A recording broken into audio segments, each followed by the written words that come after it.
So hey guys, welcome back to VSA blogs. ఇప్పుడు నేను వచ్చేసి తిరుపతి నుంచి హైదరాబాద్కి వెళ్తున్నాను అనమాట.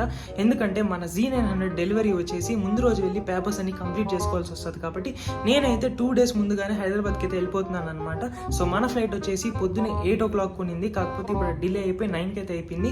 బట్ మనం అయితే తొందరగా అయితే ఎయిర్పోర్ట్ దగ్గరికి వెళ్ళిపోతాం. వెళ్ళిన తర్వాత వీడియోని అయితే కంటిన్యూ చేస్తాం. సో హే గైస్, ఇప్పుడు మనం అయితే తిరుపతి ఎయిర్పోర్ట్ లో ఉన్నాం అనమాట. సో మనం వచ్చి హైదరాబాద్కి వెళ్తున్నాం.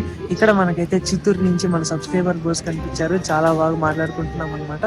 సో చిత్తూరుకి వస్తే తప్పకుండా మన బ్రోని అయితే కలవమని చెప్పుకున్నాడు. సో మనమైతే నెక్స్ట్ టైం చిత్తూరు ప్లాన్ చేసి బైక్ తోనే ప్లాన్ చేద్దాము.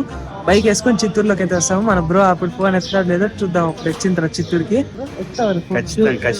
నమ్ముకొని నేను చిత్తూరుకి వస్తున్నా బైక్ ఎత్తుకొని. గైస్, ఇండిగో కాకుండా ఫస్ట్ టైం నేనైతే ఒక డిఫరెంట్ ఫ్లైట్ ని ఎక్కబోతున్నాను అనమాట. నిజంగా చెప్పాలంటే ఈ ఫ్లైట్ వచ్చేసి నాకు తిరుపతి నుంచి హైదరాబాద్ కి కేవలం 3100 రూపీస్ లో ఫ్లైట్ టికెట్ అయితే బుక్ అయిపోయింది. 3000 అంటే చాలా ఎక్కువ అమౌంట్ అని నాకు కూడా తెలుసు. కానీ పొద్దున పూట 12 గంటల సేపు కూర్చొని ట్రావెల్ చేయాలంటే చాలా టార్చర్ అబ్బా. నైట్ టైం ట్రావెల్ అనేది తెలియకుండానే అయిపోతుంది. ఏదైనా సినిమా చూస్తూ గానీ పడుకోని గానీ అయిపోగొట్టేయచ్చు. బట్ పొద్దున మాత్రం దూరం తీరిపోద్ది భయ్య. మన లక్ బాగుంది కాబట్టి ఫ్లైట్ మొత్తంలో మన పక్క సీట్ మాత్రమే ఖాళీగా ఉంది. ఇంకా మన ట్రావెల్ చాలా సాఫీగా సాగిపోతుంది అన్న టయానికే మన ఫ్లైట్ స్టార్ట్ అయింది భయ్య. బట్ ఇంజన్ సౌండ్ కి నాకైతే తలకాయ నొప్పి భయంకరంగా వచ్చేసింది. ఇంకా సూపర్ ఫాస్ట్ గా మనమైతే హైదరాబాద్ లోకి ల్యాండ్ అయిపోయాము. ఇంకొస్తానే మనమైతే డైరెక్ట్ గా హైదరాబాద్ లో ఉన్న కవాసాకి షోరూమ్ దగ్గరికి వెళ్ళి మన బ్యాలెన్స్ అమౌంట్ అయితే పే చేసాము. ఇంత కాస్ట్ పెట్టి బైక్ తీసుకుంటున్నాం కాబట్టి మన సేఫ్టీ కూడా చూసుకోవాలని చెప్పి మనమైతే రైడింగ్ గియర్స్ ని ఒకసారి చూసేదానికి వచ్చాము. బేసిక్ గా నేనైతే ఒక రైడింగ్ బూట్ ని అయితే తీసుకోవాలనుకున్నాను. బట్ మన సైజ్ అయితే ఎక్కడ స్టాక్ అవైలబుల్ గా లేవు. అందుకని నేనైతే రైడింగ్ గ్లౌజెస్ తీసుకొని దాని ఫీల్ ఎలా ఉందో చూస్తున్నాను. సో మొత్తానికి బండి కొనేసిన తర్వాత మనమైతే ఫుల్ రైడింగ్ గియర్ అయితే కొనబోతున్నాము. అండ్ గ్లౌజెస్ ని కూడా నేనైతే ప్రస్తుతానికి హోల్డ్ లో పెట్టాను. ఎందుకంటే మన బైక్ ని పర్సనల్ గా తీసుకొచ్చిన తర్వాత చూస్తేనే బెటర్ అనిపించింది నాకైతే. మీలో ఎవరికైనా రైడింగ్ గియర్స్ గురించి నాలెడ్జ్ ఉంటే కింద ఏ బ్రాండ్ బాగుంటుందో కమెంట్ చేయండి. నేను ఆ బ్రాండ్ అయితే తప్పకుండా ట్రై చేస్తాను. అండ్ నేను నా హెల్మెట్ ని కూడా చేంజ్ చేసి కార్బన్ షెల్ ఉన్న హెల్మెట్ ఏదైనా తీసుకుందాం అనుకుంటున్నాను. అండ్ ఈ మినీ వ్లాగ్ వచ్చేసి నేను జస్ట్ హైదరాబాద్ కి వచ్చానని చెప్పడానికి రేపైతే మన డెలివరీ వీడియోని అయితే ఛానల్లోకి అప్లోడ్ చేస్తున్నాను. సో లైక్ అండ్ సబ్స్క్రైబ్ చేసుకోవడం మాత్రం మర్చిపోకండి.